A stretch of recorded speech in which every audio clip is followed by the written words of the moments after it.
Welcome back to the Commercial Real Estate Show. I'm Michael Bull. Thanks for being with us today. Today we're talking about the industrial market and we're talking about logistics. Please welcome my next guest. Here in Studio One with me, we have Annie Baxter. She's Director of Georgia Department of Economic Development. Annie, thanks for joining us today.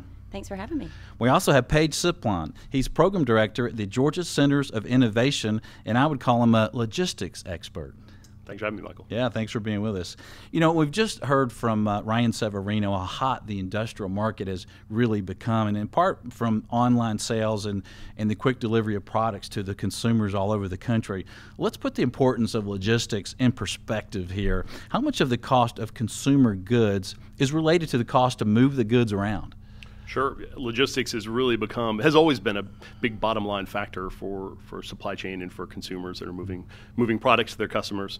What we see is that logistics and supply chain, transportation, a few different things you can call it, for most companies represents about 10% of total revenue.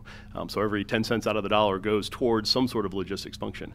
That number can get up into the 40 or 50% range when we look at pharmaceuticals or cold chain type products. It's a much higher percentage of their total cost. Of that operational cost, 50 or 60% can just be from fuel alone, just as an example. So there's a lot of factors that go into moving the products, and I think companies are realizing that more and more. Yeah, and logistics has become really important, hasn't it? I mean, as we were just talking earlier, I mean, when I order something I'll grab up my phone and I want to order it. I want it now, right? Yeah. And that's made logistics become very important. And you being Mr. Logistics, you become the pretty girl at the dance, right? Yeah. I'll take what I can get. There you go. Well, how are online sales impacting the world of logistics? I mean, is it's crazy, isn't it? Yeah, no, I mean, I think in a word, it's completely impacting logistics. Yeah. Logistics is changing 100% of what it used to be. This isn't your grandfather's supply chain anymore. We, like you said, we want to be able to order that hammer from Home Depot at 2 in the morning in our pajamas. And we might also want our initials engraved on it as well. So, right. Customization, being able to have it on demand, just in time is an automotive sort of term, but it's changing the way we as consumers demand our products. Yeah, and I would never use a hammer that did not have my initials on it. That's why I brought it up. Yeah. You saw my hammer out front, did yeah. you? Okay.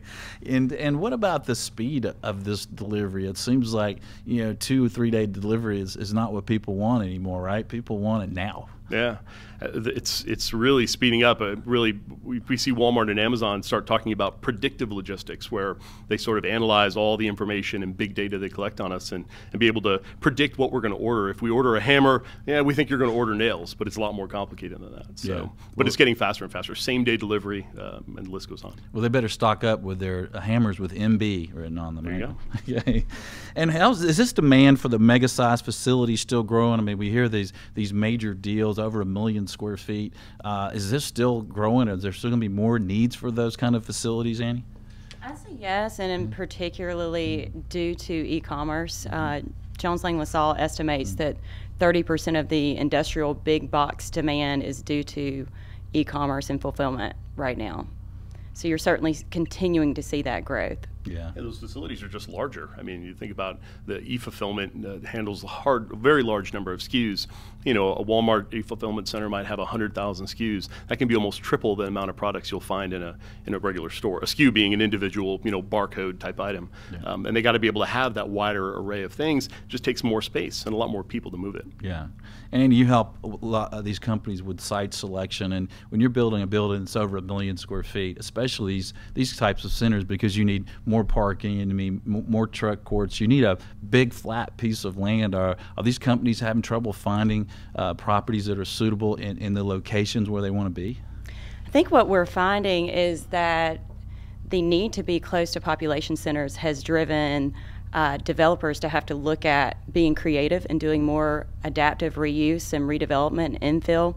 There's an example here in the Metro Atlanta market where Rooker, an Atlanta-based developer, has acquired a closed mall, Shannon Mall, and they're going to develop 1.1 million square feet of space. And that's a creative use of in-town space because of the need for these facilities to be close to their customer base. So you're looking at a trend toward being creative and positioning the right location versus going further out to traditional industrial land that's already zoned but not as close to population centers. Yeah, and I think that is a great reuse for a lot of these dead malls around the country. What's interesting, though, I think about that deal is getting the neighborhoods and the government there to agree to that, because they all think, oh no, we want another nice retail development here, and in some cases it's just not going to happen. So how do you get these government entities to understand that and get a deal like that done? Absolutely. So in that case, this is Union City, and kudos to the local community as well as Rooker for really coming together, getting together at the table with the local leadership, with the mayor, with the city council. They were able to look at what these potential job growth numbers could be for this reuse, and that really gets the community on board. And that's a great point, Michael. When you look at these infill opportunities, there's always got to be a public-private partnership, it seems, to really make the deal work. And certainly in this case, it seems that's what has happened. Times are changing, and if we don't change with them, they're going to pass us by. Yeah, and you think about it, I mean, that's kind of the new retail, if you will, because if more and more of us are going to buy our goods on our cell phone, and we could grab our phone right now at this desk and order something and get it delivered tomorrow. And in these dense urban areas like this, where we have a large number of high population, that we are the Jetsons, we want things fast, you're not going to be able to build sometimes 1 million square foot centers, or maybe you don't need them. Are there going to be any more demand for some smaller facilities that are even in closer to these urban areas? Yeah, what we also see is you have this debate going on around retail and e-retail, right? So, and you talked about that a little bit. These retail stores are just not popping up as much because many of them are online or fed. So that point of sale is moving from the retail store. That point of sale is actually moving to the logistics provider inside a warehouse, so we can order it via our cell phone. But that changes to what Main Street looks like. But it also impacts where we can order our stuff from, and so that last mile is very important to where we build those facilities. Okay, well, stay tuned. We'll have more on the industrial market and logistics. I'm Michael Bull. This is the Commercial Real Estate Show. We'll be right back. The Commercial Real Estate Show is brought to you by Bull Realty Commercial Brokerage, a great place to do business. Visit bullrealty.com. RealNex, a comprehensive suite of powerful commercial real estate tools at an incredibly low price. Visit realnex.com. That's RealNex. Sozo Web Hosting and Cloud Solutions. Secure, reliable, and worry-free. Visit sozo.com. That's SOZO.com. FIU, Florida International University.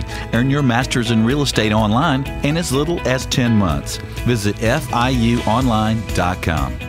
And by France Media, providing exposure to the world of commercial real estate.